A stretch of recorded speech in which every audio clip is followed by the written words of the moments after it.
Assalamualaikum warahmatullahi wabarakatuh. Halo teman-teman, gimana kabarnya? Di sini kami dari kelompok 6 yang beranggotakan 1.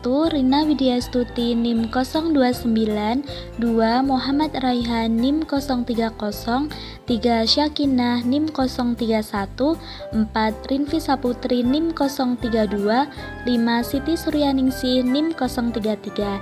Nah, di sini kelompok 6 akan menjelaskan mengenai pemilihan bahan ajar dan penilaian bahan ajar.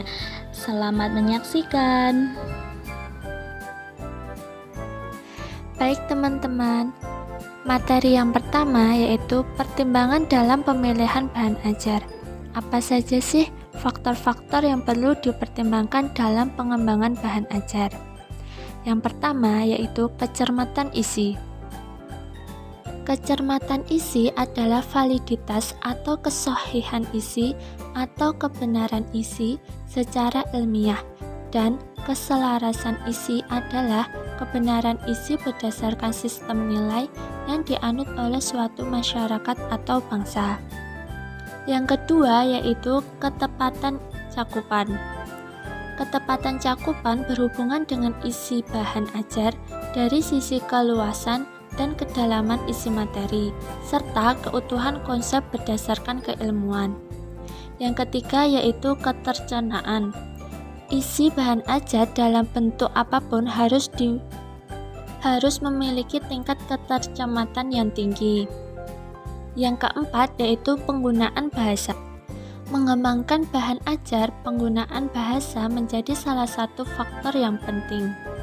Walaupun isi bahan ajar sudah cermat, menggunakan format konsisten, serta dikemas dengan menarik, namun jika bahasa yang digunakan tidak dimengerti oleh siswa, maka bahan ajar Anda tidak akan bermakna apa-apa.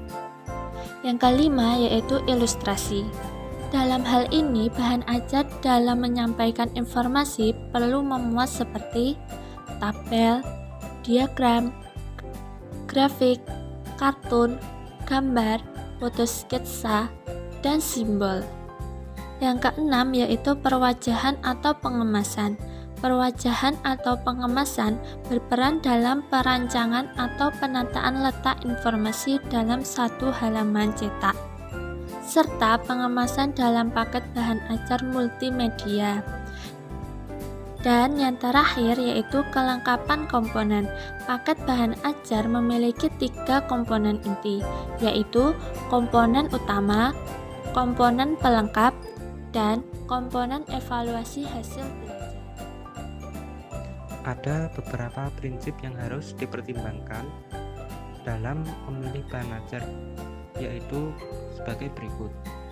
Yang pertama adalah prinsip relevansi, ialah prinsip keterkaitan bahan pembelajaran harus relevan atau ada kaitannya dengan standar kompetisi dan kompetisi dasar. Contohnya adalah jika kompetisi yang harus dikuasai siswa berupa hafalan fakta, maka bahan ajar yang diajarkan harus berupa hafalan fakta. Yang kedua adalah prinsip konsistensi, artinya keajekan.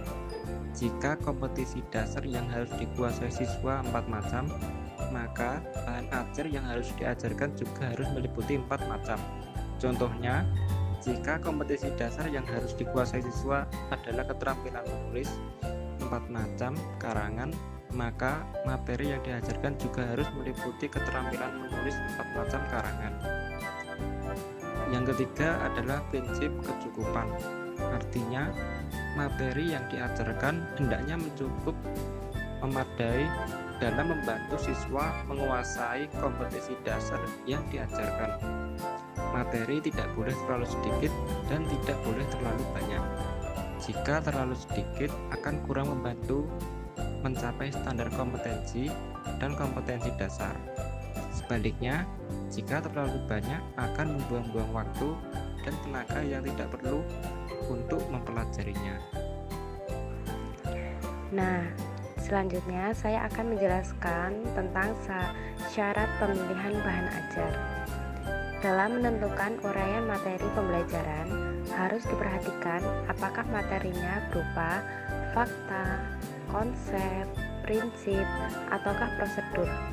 Sebab, seperti telah diuraikan di muka, dalam kegiatan pembelajaran, masing-masing jenis uraian materi tersebut memerlukan strategi media pembelajaran yang berbeda-beda.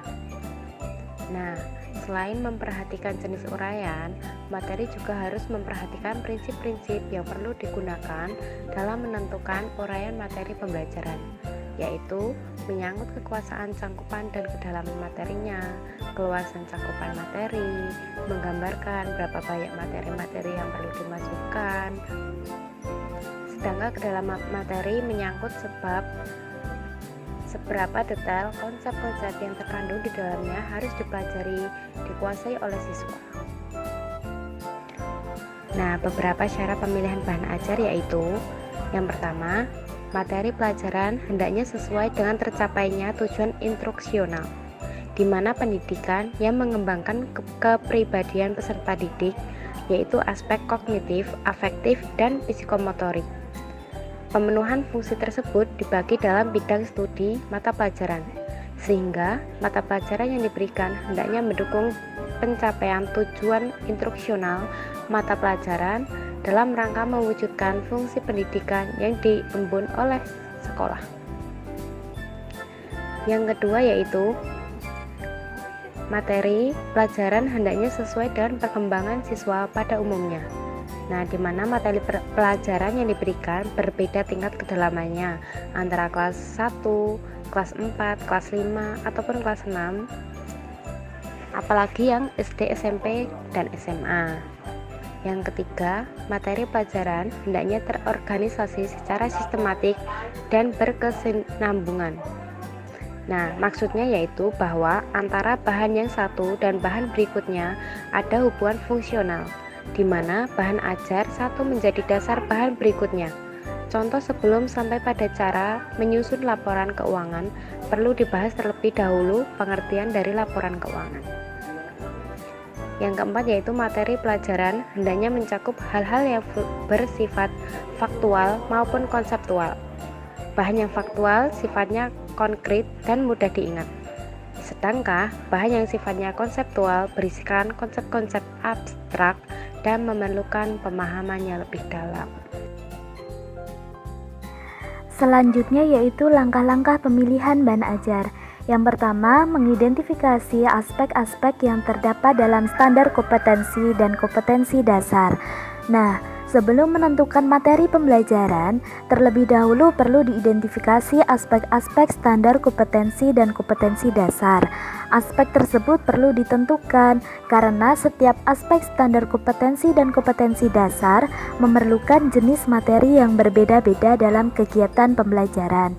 Setiap aspek standar kompetensi tersebut memerlukan materi pembelajaran atau bahan ajar yang berbeda-beda untuk membantu pencapaiannya. Yang kedua yaitu identifikasi jenis-jenis materi pembelajaran.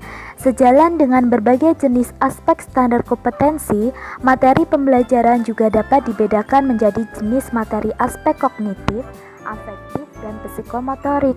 Materi pembelajaran aspek kognitif secara terperinci dapat dibagi menjadi 4 jenis, yaitu fakta, konsep, prinsip, dan prosedur. Yang pertama yaitu materi jenis fakta. Adalah materi berupa nama-nama objek, nama-nama tempat, nama orang, lambang, peristiwa, nama bagian atau komponen suatu benda. Yang kedua yaitu materi konsep berupa pengertian, definisi, hakikat, inti isi. Yang ketiga, materi jenis prinsip berupa dalil, rumus, postulat, dagium, paradigma, teorema. Yang keempat yaitu materi jenis prosedur berupa langkah-langkah mengerjakan sesuatu secara urut. Misalnya langkah-langkah menelpon, cara-cara pembuatan telurasin, atau cara-cara pembuatan bel listrik. Yang kelima, materi pembelajaran aspek afektif meliputi pemberian respon, penerimaan apresiasi, internalisasi, dan penilaian. Yang keenam yaitu materi pembelajaran aspek motorik, terdiri dari gerakan awal, semi rutin, dan rutin. Nah, langkah yang ketiga yaitu memilih jenis materi yang sesuai dengan standar kompetensi dan kompetensi dasar. Pilih jenis materi yang sesuai dengan standar kompetensi yang telah ditentukan. Perhatikan pula jumlah atau ruang lingkup yang cukup memadai. Berpijak dari aspek-aspek standar kompetensi dan kompetensi dasar yang telah diidentifikasi, langkah selanjutnya adalah memilih jenis materi yang sesuai dengan aspek-aspek yang terdapat dalam standar kompetensi dan kompetensi dasar tersebut. Materi yang akan diajarkan perlu diidentifikasi. Apakah termasuk jenis fakta, konsep, prinsip, prosedur, atau gabungan?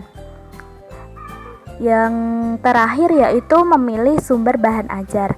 Setelah jenis materi ditentukan, langkah berikutnya adalah menentukan sumber bahan ajar. Materi pembelajaran atau bahan ajar dapat kita temukan dari berbagai sumber seperti buku pelajaran, majalah, jurnal, koran, internet, media audiovisual, dan seterusnya. Materi selanjutnya adalah komponen bahan ajar. Dalam pelaksanaan penilaian bahan ajar, beberapa komponen yang sangat penting untuk dinilai ada 5. Yang pertama, materi atau isi. Materi pelajaran merupakan bahan pelajaran yang disajikan di dalam buku pelajaran dengan sub-aspek kesesuaian materi dengan silabus yang dikembangkan dan seleksi organisasi materi sesuai dengan pemahaman pembelajar. Kemudian komponen yang kedua yaitu penyajian. Aspek penyajian ini dapat dijabarkan menjadi sub-aspek. Yang pertama, tujuan atau indikator penyajian pembelajaran dinyatakan secara jelas. Kedua, penyajian bahan ajar secara terintegrasi dan sesuai dengan karakteristik pembelajar. Yang ketiga, penyajian bahan ajar mendorong pembelajar secara aktif dan kreatif. Kemudian, komponen yang ketiga yaitu keterbacaan. Keterbacaan berkaitan dengan tingkat kemudahan bahasa, terdiri dari kosakata, kalimat, paragraf, dan wacana bagi kelompok atau tingkatan siswa. Komponen yang keempat adalah syarak atau latar belakang suku, agama, ras, dan gender, yang terdiri dari teks wacana dan gambar atau ilustrasi. 1. Isi teks atau wacana tidak mengarah kepada agama atau keyakinan tertentu. 2. Isi teks atau wacana tidak mengarah kepada latar belakang suku tertentu. 3. Isi teks atau wacana tidak mengarah kepada strata sosial tertentu. 4.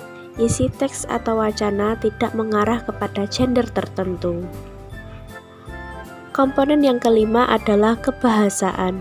Bahasa adalah sarana penyampaian dan penyajian bahan yang menjadi ukuran kualitas bahan ajar.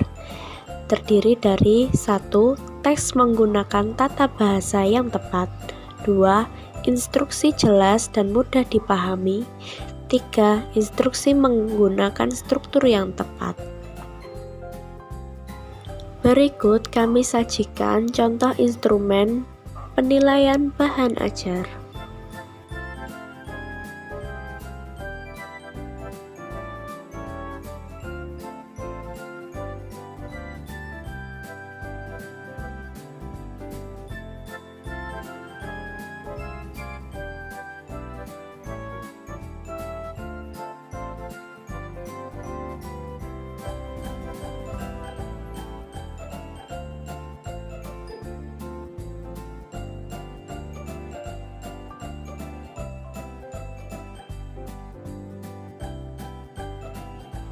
Demikian video penjelasan dari kelompok kami. Kurang lebihnya mohon maaf. Wassalamualaikum warahmatullahi wabarakatuh.